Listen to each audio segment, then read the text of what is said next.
Hey, what's up guys? I'm just sitting here hanging out in the back of my truck like I do sometimes my evenings off. Good place to chill out and play around with Milwaukee crimpers.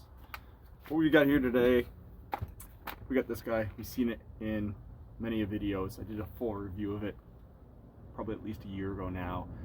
My absolute favorite crimper. Love it. However, Milwaukee did come out with the new Latched Linear press. And there's a plane flying directly over top of me right now.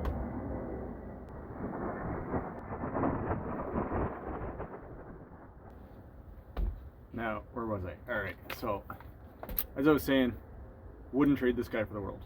Absolutely love this press. But I was asked if I was interested in checking out the Latched Linear press, which at first I was kind of like, no, I'm good. But apparently it does have some advantages. So we're going to basically compare the two. Take a look at that.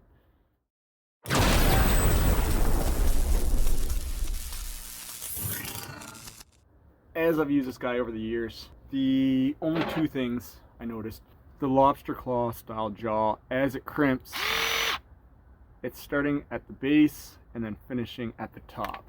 So it's not necessarily making a uniform crimp. It's pressing down and then squeezing on the top. This guy here, it's just going straight up. So I'm hoping that's going to help with crimping sleeves. Anyone who's done line work that's installed compression sleeves knows you absolutely must rotate your press from top to bottom. Every crimp slowly turns the sleeve into a banana, and you don't want a banana shaped sleeve up in the lines. So there's that. And with this guy, you're crimping, I don't want to say not paying attention, because you're always paying attention doing line work, but it seems awful easy when using a smaller crimp to pinch the end like this guy here. But what I want to try today, I want to crimp a sleeve and see if this guy leaves a banana in the sleeve like that guy does. So we've got here a couple scrap pieces of number 2 ACSR and an old compression sleeve.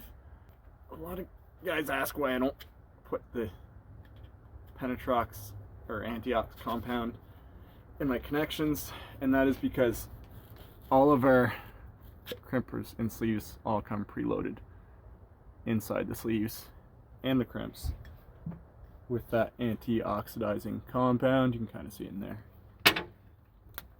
Actually, for those of you wondering, when you are using a sleeve, you see this mark right here.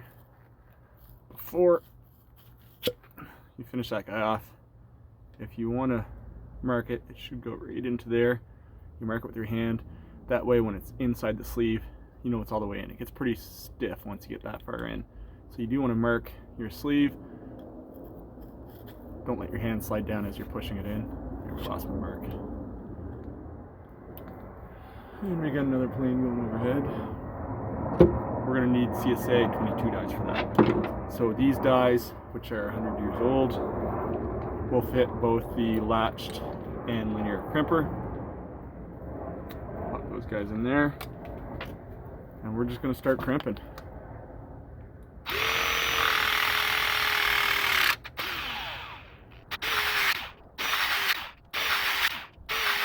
Even the old manual press looks like a big set of bolt cutters to squeeze down. It would banana a sleeve just like this. So I do have my doubts that latch crimper is going to make much of a difference, but that's why we're doing this video. I actually haven't even tried it myself yet, so this could be a complete fail. I'm also not overlapping my crimps because I don't want this to take all day, but you get the idea. Our sleeve already looks like a banana. Pretty dramatic one, actually. We almost made a 90-degree bend in that. Oh, losing some goop.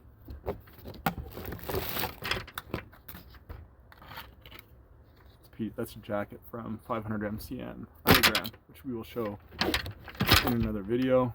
So we definitely got the banana, and we do have some little burrs at the top. So as it closed down on the bottom side first, nice and smooth, where it met at the top, it did pinch the sleeve a little bit right there.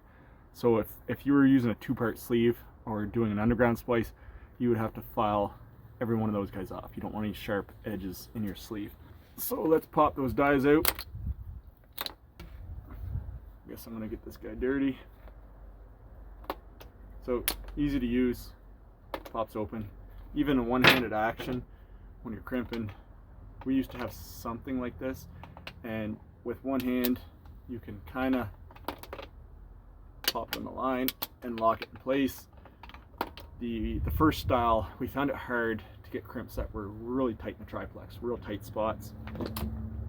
This guy, hands down, is going to be better for tight spots. But let's pop those dies in and let's try her out.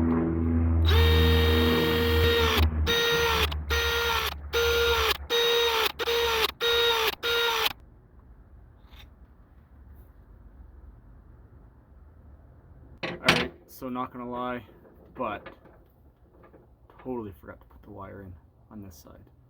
That was a dumb mistake. So far it's straight as an arrow. I'm not sure if that's because I didn't have the wire in it. Alright, let's try that again.